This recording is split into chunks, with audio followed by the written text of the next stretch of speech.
Hey y'all, April J. Peterson always coming to you with April Facts. So today I have a special guest. Many of my followers may know, may not know, but I was briefly incarcerated. I'm an ex-offender, and my heart is so warmed when I see people who have been incarcerated come out into the community and try to change their lives, whether it be doing community work, whether it be coming into society, working, getting themselves together, volunteering, whatever the case may be. This young man who I have on my podcast today has spent 20 years incarcerated and has came home a year ago and is mentoring youth. He's a personal trainer on the side and just a really good person. My guest, Wood. What's up, Wood? What's up with you? How you doing? I'm fine. You finally got here, big boy. Yeah, I'm glad to be here. Damn, all that came from jail? Yeah. The fuck? You was in the sandwich line every day. Yeah. So they give you trays, or do you get in line? Like, how does that go? No, you get in line. You get in line for trays. Okay. Yeah. So let's get into it, Wood. So at what age did you get incarcerated? 16. 16. Okay. So you came out at 36. 36, yeah. Damn. So you basically became an adult in jail. Yes. Okay. 20 years. What did that look like? What did 20 years in jail look like? From the beginning to the end, briefly. I mean, in the beginning, it was, I still didn't understand what was going on. Okay. And I thought it was a game still. You know? Okay. So reality didn't kick on me until I got to Graterford. Okay. Which was about 2 years after I got sentenced. And that's when I knew that it was for real. Okay. I knew that I wasn't coming home for a long time. Okay. And being in jail, because you was locked up with grown ass men. Right. At 16. Okay. So let me ask you something. And everything that I'm asking that is just out of curiosity, because many of the viewers are going to want to know this. So at age 16, you're in jail with men, hard criminals, lifers, all types of offenders, right? When you were 16, did men try to like groom you to be like their boyfriend or like? No. So when I was 16, mind you, I went to the House of Corrections. Okay. And the House of Corrections we was placed on a juvenile block. So I was amongst my peers, guys that was 16, 17 years old. This when I got to 19 and I had to go to Graterford prison. And luckily, I had a couple of guys that was from the neighborhood. So, they gave me the ropes and gave me the game and showed me how to move, showed me what to do, what not to do. Okay. Mind your business. Okay. Stuff do you still stay in contact with these people? Yeah, a lot of them died now though. Really? Because when I got there, they had about 25 years in. Okay. Right. Okay.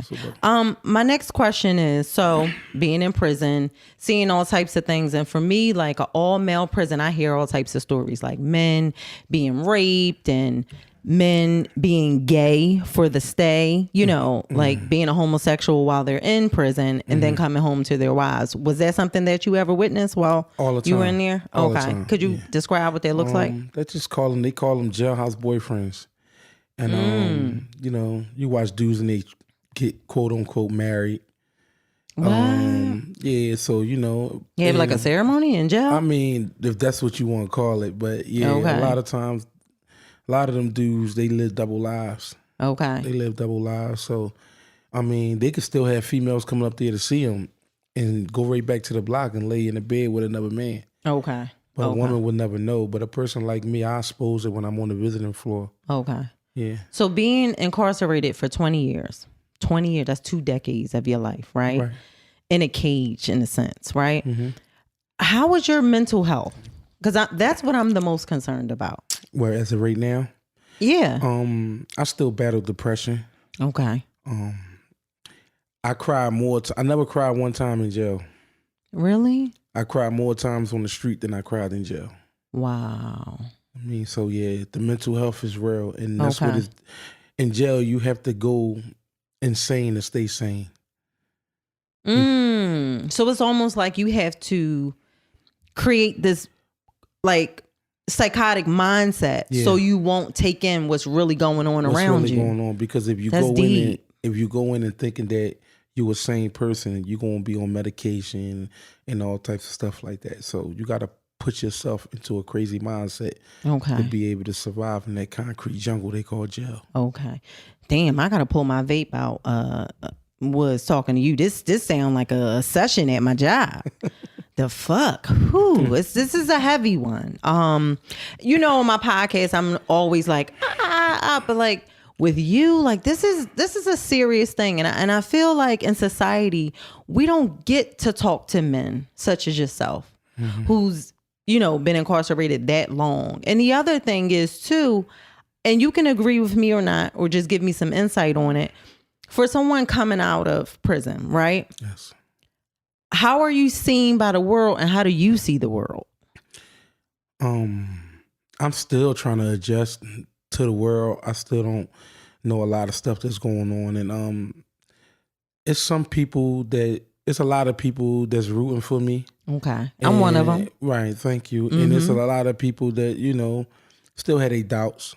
I mean, because society created this thing that whatever you went to jail for, you get to come, you're going to come back out here and you're going to be that same person. Yeah. So that's what society created, but I'm okay with that too. Okay.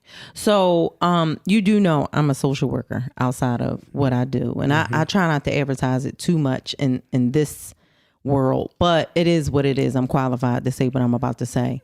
What society is not always aware of when it comes to people such as us who come from disadvantaged backgrounds is that it's not that we woke up one day and said, we want to do this crime. It's the disadvantage. Yeah. Okay. That's the factor. Yes. The fact that we don't have access to our fathers. We don't have access to quality living. We don't have access to quality foods. We don't have access to quality love, affection, and consistency, and all the things that go on in the hood, right?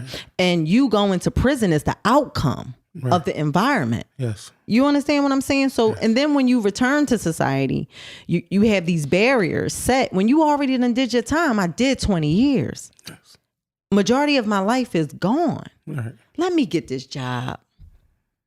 You understand what I'm saying? Let me get this job. Let me get this opportunity. And I feel like, and I have to say this as a social worker because I have a platform now, right? So I can speak publicly about this, but we got to do something about this justice system, right? And when we deal with racism, because I feel like racism is the root of all of this, yes. Right? If we get rid of that and start working on these other systems, the prison system, the hospital system, the housing system, a lot of the things that you face probably wouldn't even exist. How do you feel about that? I think the problem is that even with me, when I go for job interviews, they judge what's on the paper. They don't judge the man that's in front of them. So when they see on the paper and they see that, okay, yeah, you've been convicted of murder, that's what they look at me as. They don't look at me as this 38, now I'm 38. It's stigmatizing. Yeah, 38 man that really changed his life. And not just changed his life, I done changed a lot of people's lives. Yeah. You know what I'm saying? So they don't look at that type of stuff. They just look at, okay, you was locked up for this, you was convicted of this, then that's it. Like, no, we give you a call. And I know we all know what that means. And not making an excuse for any crimes, right? But what people in society really need to consider is that when you are disadvantaged and when you are in a place where your emotions are not really being like, what's the word for it? I lost my train of thought. Let's just say this. When you're not properly being loved, taken care of, and getting the proper resources that you need to survive in this world, right? Yes. The outcome is going to be the things that you've done, right? Because you're from North Philadelphia, right? Right. And a area where many people are disadvantaged. We're not talking about the new North Philly, the gentrified one. We talking about old North Philly. You from 33rd and Lehigh? 29th. Okay, a couple blocks down. Right. That area in the time that you grew up, right? What's that? In the 90s, early 2000s? Yeah, mid 90s, early 2000s. Okay. At that time where we struggling now. We were struggling then. A lot of us still haven't got ahead. But the main point that I'm making is, if you've been in jail for 20 years, and not saying that people can or can't change, right? Because everybody's different. But 20 years, if I sit anywhere for 20 years, I don't want no more problems with nothing. Right. And I feel like people like yourself should be given a chance. Like I already set already. Yes. You know what I mean? So the other thing is, so now that you are out, right?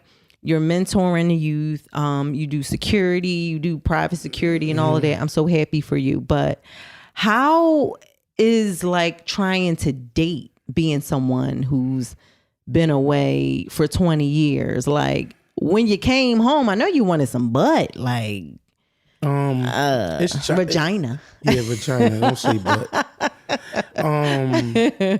It was challenging. It was challenging because when I left, the men was the aggressive, and when I came back, the women are the aggressive now.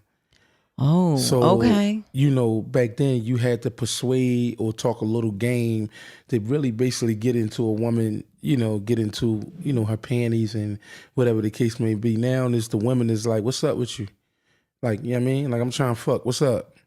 I ain't want no strings attached. You know what I mean? So it's a culture shock to you. Right. Even the first time that I came home, I was in a Chinese store and I was polite to this young lady and I was saying to myself, like, excuse me, can I get right here? And she looked at me. I'm talking about I was home for one day. And she said, you must have just came home. I said, well, how you know that? She said, because men out here ain't polite and don't speak like this. I said, yeah, I did. She said, you get some pussy yet? I said, no. Wow. She said, take my number. I never called her, but that was just a culture shock to me because now that they aggressive.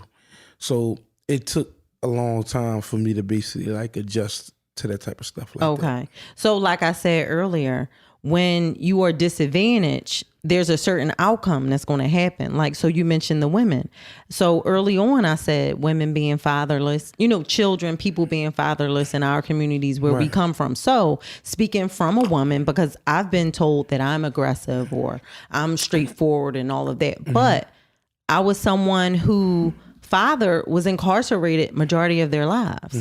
So I didn't really have that male protection. Yes. And I was a mom at a young age, but all of these things come from being in that environment, not being properly guided, not because we had bad parents, but our parents were struggling. And a lot of our parents wasn't all that educated and didn't have the best opportunities. So that was the outcome of that type of stuff. So just like with the women, like a lot of us may struggle with our role because we always had to protect ourselves. We didn't have those male figures to protect us. So I don't even think a lot of these women are aware.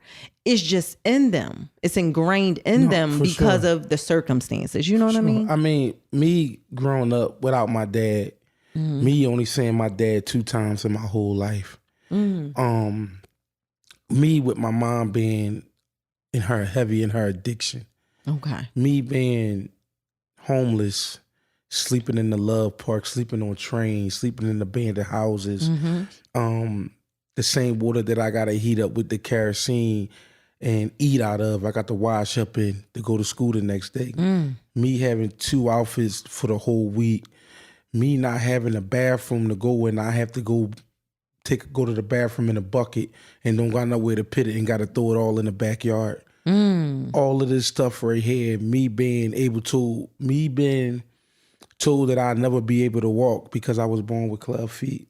Okay. You think I'm saying? Me being thrown out the window at a young age because I escaped the fire. All of this type of stuff leading up to my incarceration. Okay. Absolutely. So I dealt with trauma before jail. Yeah. You know what I'm saying? So when jail came, was that peace for you? I'm sorry to interrupt you, but it's like you've been through all of that, and then you got a chance to sit down, have food, have consistent lights, a place to live. So in some way, because as I sat down in the penitentiary, the reason why I never cried in there is because I done been through all of that already. Damn. And that couldn't break me. Damn. So it wasn't no way that this 20 years was going to be able to destroy me at no level. So I've been through everything. The only thing I ain't seen was death. What you just said, some people really don't understand. If you have really been under some very traumatic life experiences, you have this natural steel with you, but that's not natural. It's not natural. Why should you be on guard or always feel like you have to be in this certain mold every day, every second of your life? And I can relate to that because even though I've escaped some things, some challenges, right? And I fought hard enough to surpass the environment that was given to me, right? Because I said, I'm not dying in this. Right. But that trauma still lives with me to this day. And I'm currently in therapy. I do like online therapy, right? And it's like I'm getting this therapy, and I'm also a therapist myself at a hospital, and I'm reading all this material and research and all of that. And I'm just going to say, just from my own experience, I can't speak for the world, but I think we die with that. Yeah, I dealt with so much pain and so much anger. Yeah. You know, in my life. So that's why I said when I did 20 years in jail, to me, may sound crazy, but it was a cakewalk to me. Wow. And the reason why it was a cakewalk to me, because I've been through all of that, everything that I done been through, everything. Yeah. So me coming to jail, this is why I never cried.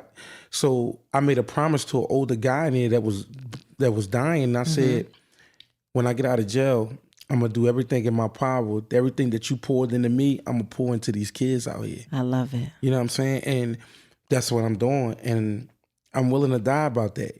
You know what I'm saying? I'm willing to die about that. What you just said, that's when you know you've discovered your purpose. Yeah. When you are willing to do whatever you need to do. I don't care if I don't reach the peak that I want to reach. I don't care if I don't ever touch it. But I'm going to die trying to touch it. Yeah. And I like that about you, Wood.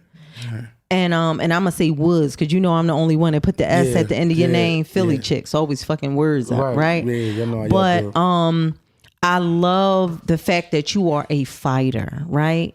That same fight that I believe I have in myself, I see in you. And I'm very intentional about the one-on-one interviews that I have. There are people that I admire.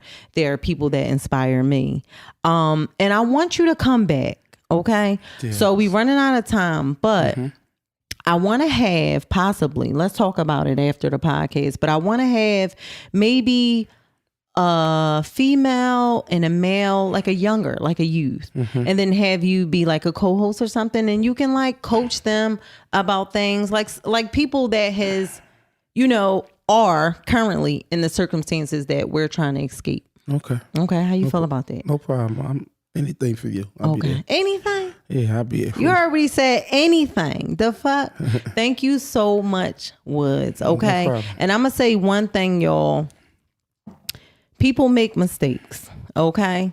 And a lot of times the environment that you live in determines your circumstances, but it don't always have to determine your outcomes. And that's an April fact coming from the accountability coach. Good evening. The fuck.